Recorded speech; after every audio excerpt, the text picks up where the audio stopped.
একদম কান কাটা ইন্ডিয়ান তোতাপুরি ছাগল। তো 6 দাঁতের থেকে 8 দাঁতে পড়ছে। এটাও কিন্তু এটা আপনার প্রজনন করানো আছে। এইটার দাম 50,000 টাকা দাম চাওয়া ভাই, একদম 45,000 টাকা দাম পড়বে ভাই। আচ্ছা দেন, 45,000 দাম পড়বে। আরো একটু তোতা এই দেখেন। যে দেখেন একটা তোতা বলতে এটা জিবলে তোতা একটা ছাগল। আচ্ছা, এইটা কিন্তু প্রজননের বয়স হয়ে গেছে 2 মাস প্লাস, কিন্তু প্রজননের বয়স হয়ে গেছে ভাই। 2 মাস প্লাস। হ্যাঁ, এটা আচ্ছা। 55,000 টাকা দাম চাওয়া ভাই, এটা 50,000 টাকা পর্যন্ত রাখা যাবে ভাই ইনশাল্লাহ। আচ্ছা দেন, এটাও ছেড়ে দেন। হুম।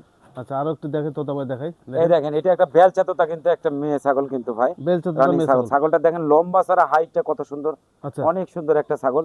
তো এই ছাগলটার দামও 50,000 টাকা দাম চাওয়া ভাই, ফিক্স 45,000 টাকা দাম পড়বে ভাই। 45,000 টাকা পড়বে। জি ভাই। এই দেখেন এখন রূপসী একটা দেখেন। হ্যাঁ, এই দেখেন রূপসী একটা তোতাপুরি একটা ছাগল, দুধের ওলান টোলান হয়তো দেখতে পাচ্ছেন। জি জি আর জি কোয়ালিটি সম্পন্ন একটা ছাগল কিন্তু ভাই। জি, এই অনেক ছাগলটা সুন্দর। দামাদামি না করলে একদম 40,000 টাকা দাম পড়বে ভাই। সিং কি এরকম ডিজাইন? এইরকমই ডিজাইন মনে হচ্ছে গারলের মতো সিং। গারলের মতো শিং। এটার দাম পড়বে মাত্র 40,000 টাকা দাম পড়বে ভাই। আচ্ছা দেন, ছেড়ে দেন। এই যে দেখেন, আচ্ছা দেখেন। এই যে ক্রস বিটের একটা ছাগল, সবে মাত্র 2 দাঁত থেকে 4 দাঁতে পড়ছে। জি, এটা কিন্তু প্রজনন করানো আছে। এটার দাম পড়বে মাত্র 25,000 টাকা দাম পড়বে। 25,000 টাকা। কোনো দর দাম কোনো কিছু চলবে না, আচ্ছা, ক্যারিং কস্ট ফ্রি থাকবে ইনশাআল্লাহ। ইনশাআল্লাহ মাত্র প্রত্যেকটা ছাগলের 25,000 সাথে টাকা দাম পড়বে দাম ভাই। পড়বে। আচ্ছা। জি।